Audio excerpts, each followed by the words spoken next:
Hola mis hermanos y hermanas, bienvenidos a la lección de hoy que estudiaremos las secciones 109 y 110 de Doctrinas y Convenios.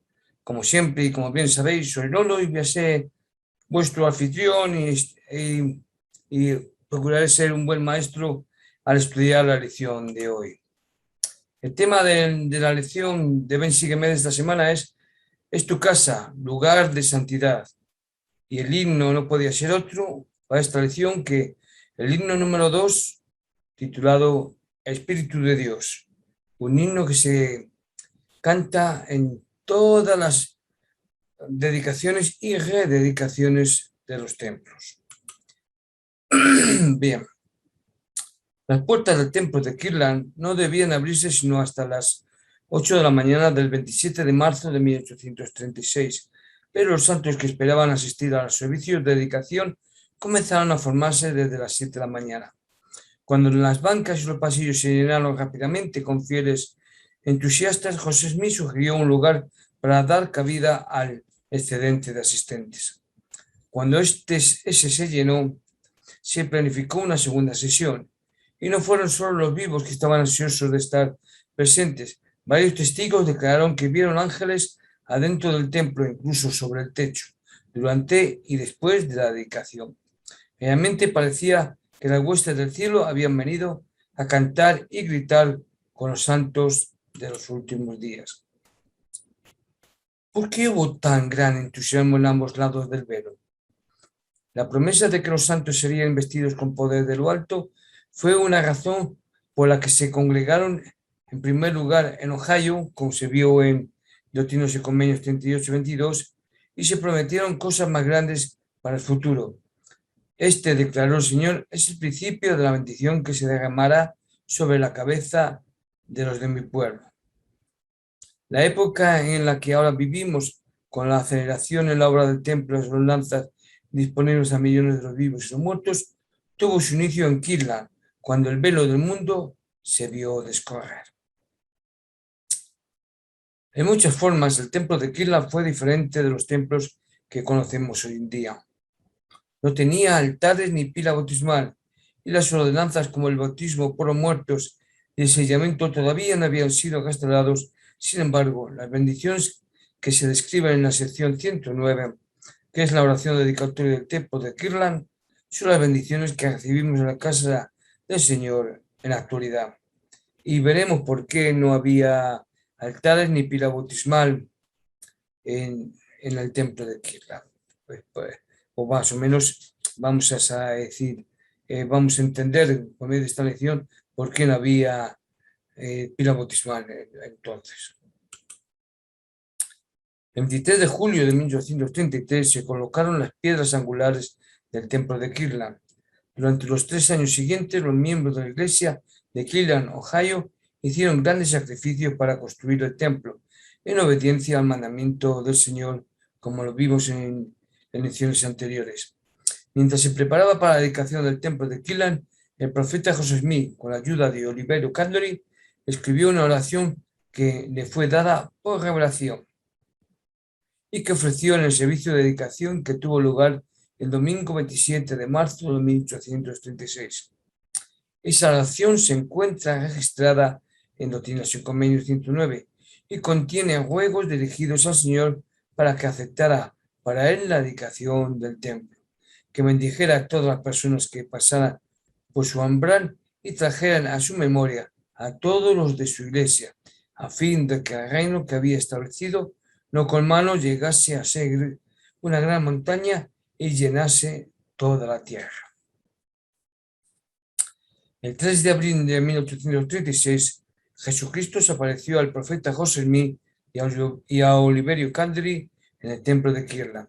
También se aparecieron los profetas Moisés, Elías y Elías el profeta, que entregaron importantes llaves del sacerdocio.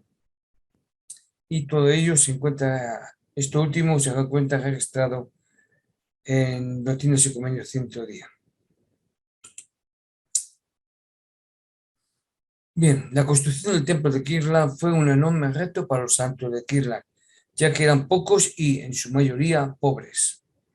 El domingo 27 de marzo de 1836 se reunieron en el templo unas 1000 personas mientras que afuera quedaban varios centenares más, muchos de los cuales se habían sacrificado para ayudar a edificar el templo. Por sugerencia del profeta, algunas de las personas que no habían podido entrar en el templo se reunieron en la escuela adyacente, mientras que otras regresaron a sus casas a esperar una segunda dedicación. La dedicación comenzó con una oración y un himno de apertura, tras lo cual Shin-Gidon habló durante 2 horas y media. Luego presentó el nombre de José Smith a la congregación para que lo sostuvieran como profeta y vidente. Tras un interludio de 20 minutos, el profeta José Smith se dirigió brevemente a la congregación y pidió un voto de sostenimiento de los líderes de la iglesia. A continuación, el profeta leyó en voz alta la oración dedicatoria. La reunión finalizó con la exclamación de Hosana por parte de la congregación, que proclamó en voz alta 3 veces: Hosana, Hosana. Hosana a Dios y al Cordero. Amén, amén, amén. Perdonad, un interludio. Yo no he estado en muchas dedicaciones, pero sí que he estado en una rededicación. Tuve la suerte de poder estar en la rededicación del templo de Suiza, el templo de Berna, y me emocioné mucho. Fue bastante bonito la experiencia. No porque me tocara luego dormir y pasar, porque pasé una semana allí después de la radicación. Estuve una semana y dormía en un búnker que había cerca del templo, no muy lejos, y lo pasamos bien. Bueno, la verdad es que estuvo bien. Y sí, se volvió a dedicar el templo de Suiza, el templo de Berna, y todos compañeros blancos y cantamos el himno número 2, es decir, el Espíritu de Dios, según el Himnario español, ojo, estoy hablando. Y luego todos Hosana, Hosana, Hosana, y amén, amén, amén. En fin, estuvo bien. Pero continuamos con la lección. Entre junio de 1833 y marzo de 1836, los miembros de la iglesia sacrificaron tiempo, dinero y bienes para ayudar a construir una casa para el Señor. Los hombres donaron voluntariamente su mano de obra para la construcción. Perdona, me emociono. Continuamos con la lección. Las mujeres confeccionaron ropa y dieron albergue. Cuando muchos de los hombres estaban fuera en el campo de Sion, algunas mujeres continuaron el trabajo en el templo. Algunos santos de los últimos días, como John Tannen y Vienna Jacques, ofrendaron gran parte de sus riquezas a la edificación del templo. Otros ofrecieron su trabajo cualificado. Por ejemplo, Brigham Young bautizó a un hombre llamado Artemus Millet en Canadá. El hermano Millet dejó su trabajo como cantero para el gobierno canadiense para que él y su familia se pudieran mudar a Kirtland, donde él sirvió como superintendente de la construcción del templo. Al final, el templo costó aproximadamente $60,000 estadounidenses, una cantidad increíble para sus tiempos, especialmente teniendo en cuenta la pobreza de los santos. Para comparar, hoy en día esa cantidad tendría el valor de bastante más de $1 millón estadounidenses. Un pastor. Bien, durante la construcción del templo de Kirtland, las turbas amenazaron con destruir el templo. El presidente Brigham Young habló de hombres que trabajaban en las paredes sujetando la espada con una mano para protegerse de la turba, mientras colocaban piedra y movían la espátula con la otra. En ocasiones, los hombres que trabajaban en el templo durante el día tenían que protegerlo por la noche. Increíble. Huelga decir o mencionar las innumerables oraciones de los fieles. Perdón. Repito. Huelga decir o mencionar las innumerables oraciones de los fieles miembros al Señor. para que les protegiese a ellos y el lugar que estaban construyendo. Y repito, me emociono mucho. Esta lección me ha calado muy hondo. Ay. Todos ellos eran conscientes que si el pueblo del Señor es digno y lo adora en el templo, entonces la iniquidad no vencerá. En verdad, el Señor desea que su pueblo sea gente deseosa de asistir al templo. El deseo más grande de mi corazón es que todos los miembros de la Iglesia sean dignos de entrar en el templo. Seamos un pueblo que asiste al templo y lo valora. Acudamos al templo tan frecuentemente como el tiempo, los medios y las circunstancias personales lo permitan. Y esto lo dijo el presidente Hunter.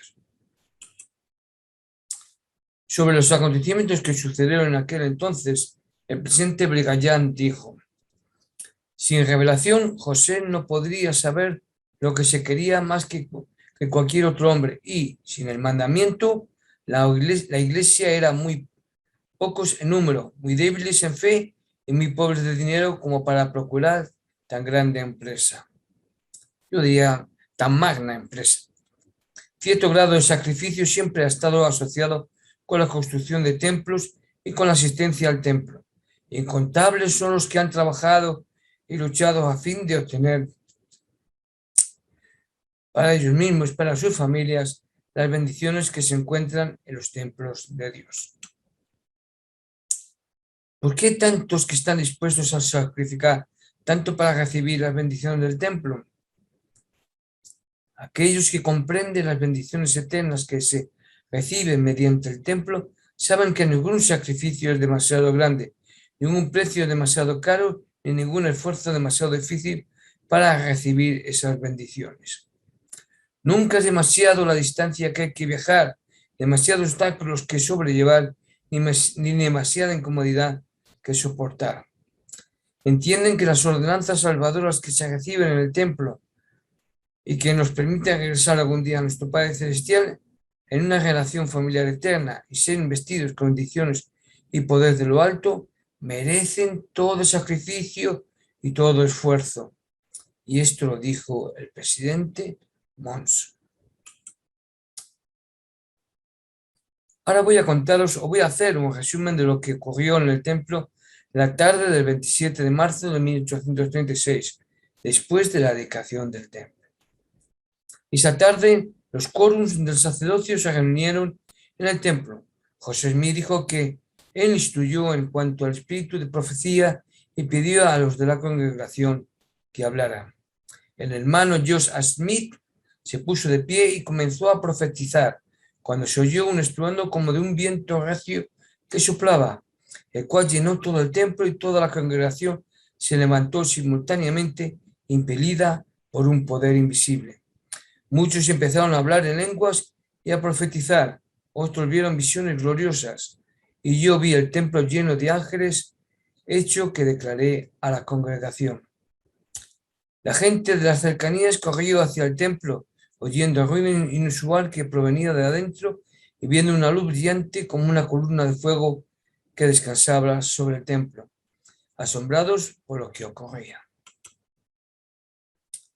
La noche siguiente a la dedicación se reunieron en el templo más de 300 poseedores del sacerdocio. Se escuchó un sonido como de un viento impetuoso que llenó el edificio y todos ellos se pusieron de pie. Muchos profetizaron, hablaron en lenguas, tuvieron visiones y vieron ángeles. Algunas personas que se encontraban cerca vieron una columna de fuego y ángeles encima del templo y escucharon cánticos celestiales. Durante las 6 semanas siguientes, los santos de Quila tuvieron muchas manifestaciones espirituales. Las más importantes de esas manifestaciones se produjeron una semana después de la dedicación del templo el 3 de abril de 1836.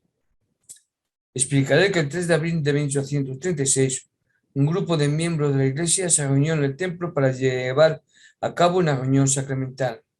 Después de participar en la Santa Cena, el profeta José Smith y Oliverio Caldri fueron a los púlpitos elevados al extremo oeste del templo y bajaron las cortinas que rodeaban los púlpitos. El profeta José Smith se arrodilló y el profeta y José Smith se arrodillaron en esa área aislada y oraron. Y allí se les apareció el Salvador. Bien, aquí voy a hacer un paréntesis porque quiero mostraros por medio de estos dibujos que vais a ver cómo estaba dispuesto el lugar de estos acontecimientos. Como veréis, había un lugar central donde se ponían los miembros y luego a ambos extremos, por adelante o por detrás, según se quiera mirar, y por un lado estaba donde se colocaba el sacerdote mayor, el sacerdote de Melquisedec, y en el otro extremo contrario se ponía el sacerdote anónico. Y bueno, luego quiero que mostraros esta fotografía para que os hagáis una idea de cómo era sí, el sitio. Bueno, vamos a continuar. Después de la visión que tuvieron del Salvador en el templo de Kirtland, el profeta José Smith y Oliverio Calderon recibieron visitas de otros mensajeros celestiales. En concreto, recibieron la visita de Moisés, Elías y Elías el profeta. Y esto hay que explicarlo. Más que nada por lo de Elías y Elías el profeta. Porque Moisés está claro, todos sabemos. Bien, Moisés entregó las llaves del recogimiento de Israel, que se usan para dirigir la obra misional. Elías entregó la dispensación del Evangelio de Abraham, es decir, la promesa de que por medio de la descendencia de Abraham serían bendecidas todas las familias de la tierra, sí, con las bendiciones del Evangelio, que son las bendiciones de salvación, sí, de vida eterna. Esto se ve en Abraham 2:11. Elías el profeta entregó las llaves del poder para sellar, que permite sellar por toda la eternidad a las familias y a los cónyuges que son dignos. Y esto en cierta forma explica por qué no había, todavía pila bautismal en el templo de Kirtland. Hoy día sí que hay en el templo de Kirtland, como en todos los templos. Bien, continuamos. ¿Por qué? Lo hemos hablado en anteriores clases, por medio de las llaves del sacerdocio, es lo que estamos hablando, de por qué entregaron las llaves, eran las llaves que faltaban del sacerdocio. Por medio de las llaves del sacerdocio, los siervos autorizados del Señor dirigen y llevan a cabo la obra de salvación. Por eso. Aclararé que Elías puede haber sido un profeta que vivió en los días de Abraham. Además de ser un hombre, Elías es también un título que significa precursor o restaurador. El de Bruce R. McConkie dijo al respecto: Elías trae otra vez el Evangelio de Abraham, el gran convenio abrahámico por medio del cual los fieles reciben promesas de posteridad eterna, promesas de que por medio del matrimonio celestial su posteridad eterna será tan numerosa como las arenas de la playa y las estrellas del cielo. Elías da la promesa, la misma recibida en la antigüedad por Abraham, Isaac y Jacob, de que el hombre moderno y sus descendientes, todas las generaciones serán bendecidas. Y ahora ofrecemos las bendiciones de Abraham, Isaac y Jacob a todos los que desean recibirlas. Si habéis estado en el templo, y más de una vez, porque la primera vez yo confieso que sí, te entra todo de golpe y no tienes bien claro las oraciones que escuchas y lo que te dicen. Y como digo, si habéis estado más de una vez en el templo, pues os sonará esto de Abraham, Isaac y Jacob, que se dice, que se nombra allí.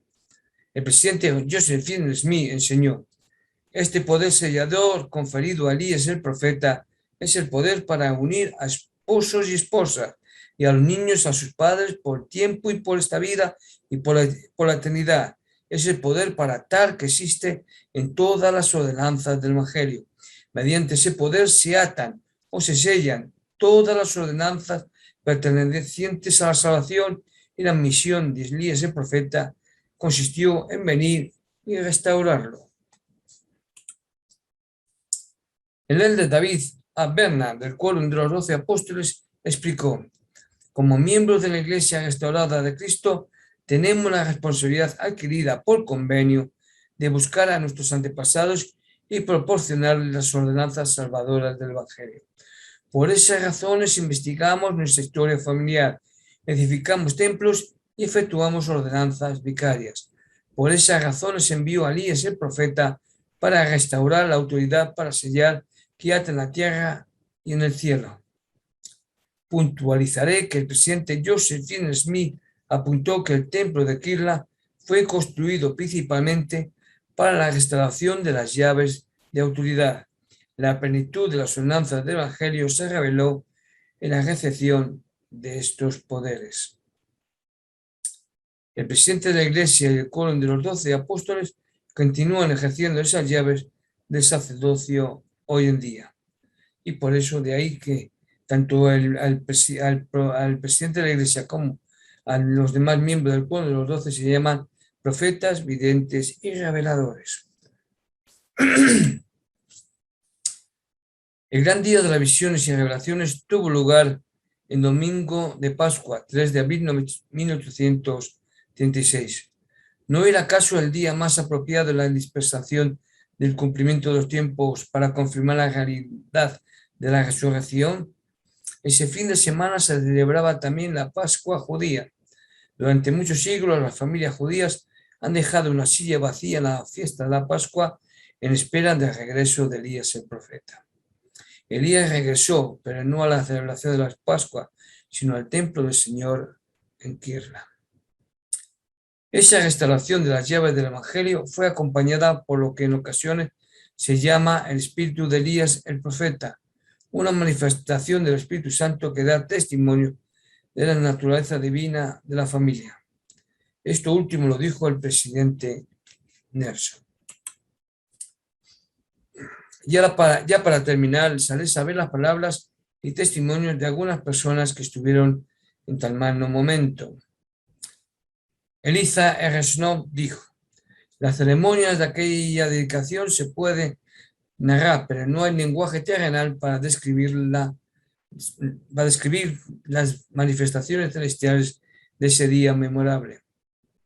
A algunos se les aparecieron ángeles, mientras que todos sentimos una presencia divina y todo corazón estaba lleno de un gozo inefable y pleno de gloria. Oliverio Calderi narró: en la tarde me reuní con los oficiales de la iglesia en la casa del Señor. Se derramó el Espíritu, vi la gloria de Dios como una enorme nube que descendió y reposó sobre la casa y la llenó como con un viento fuerte e impetuoso. También vi que descendieron sobre muchos lenguas repartidas como de fuego, mientras hablaron otras lenguas y profetizaron. Benjamin Brown comentó: se vieron muchas visiones. Alguien vio una almohada o nube descender sobre la casa, tan brillante como cuando el sol brilla sobre una nube como el oro. Dos más vieron a 3 personajes flotando en la sala con llaves resplandecientes y también una cadena brillante en las manos. Sylvia Kurler-Webb dijo o testificó: uno de mis primeros recuerdos es la dedicación del templo. Mi padre nos puso en su regazo y nos dijo que íbamos, y lo que significaba dedicar una casa de Dios, y aunque yo era muy pequeña en ese entonces, recuerdo claramente la ocasión. Puedo ver esa retrospectiva con el transcurso de los años y ver cómo vi entonces a José el profeta de pie, con las manos levantadas hacia el cielo, su rostro muy pálido, las lágrimas rodándole por las mejillas mientras hablaba en ese día memorable. Casi todos parecían estar llorando. La casa estaba tan llena que los niños se sentaban mayormente en el regazo de personas mayores. Mi hermana se sentó en el de mi padre y yo en el de mi madre. Incluso puedo recordar los vestidos que llevábamos puestos. Mi mente era demasiado joven en ese momento para comprender todo el significado de ello, pero con el paso del tiempo me fui dando cuenta cada vez más y estoy agradecida de que tuve, de que tuve el privilegio de estar allí.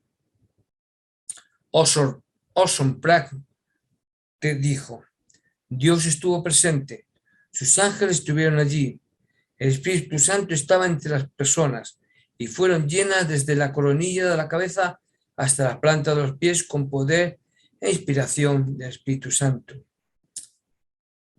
Nancy Naomi Alexander Tracy también testificó y dijo, cuando el templo se terminó y fue dedicado, fueron 2 de los días más felices de mi vida.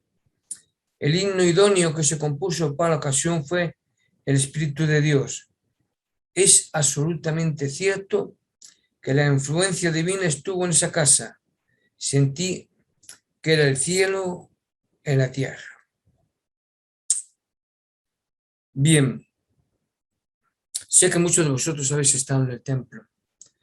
Yo soy obrero del templo. Yo tomé, creo que ya lo he contado, he dicho en una lección anterior, yo tomé mis investiduras en el templo de Frankfurt, en Alemania, ya que el templo de Suiza estaba reformando. Por eso luego, como he dicho antes, tuve la oportunidad de ir a la rededicación.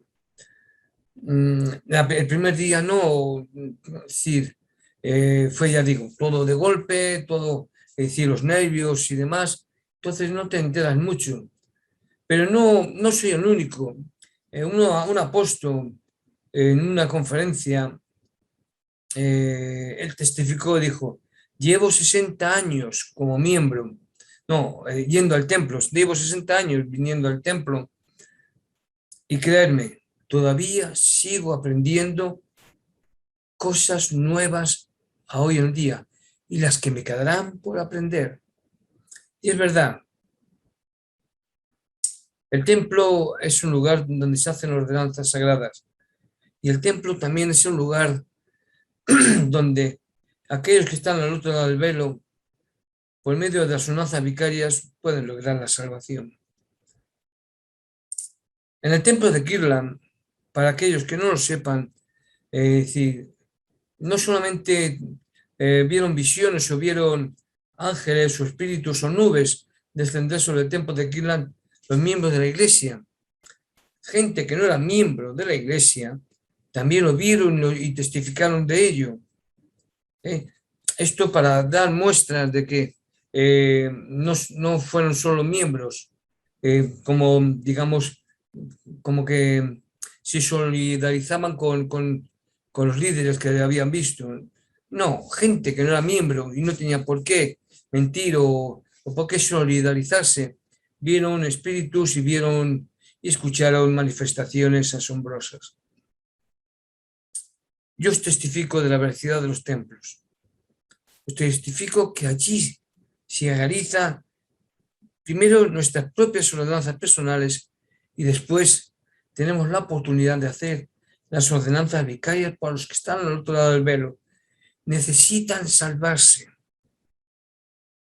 Para aquellos que crean que solo en aquella época se reciben manifestaciones, yo diré que no. Hubo una vez creo que a lo mejor la conté ya en otra ocasión, un muchacho que fue al templo a hacer las ordenanzas y en el cuarto celestial vio a su tío y estuvo hablando con él durante un rato.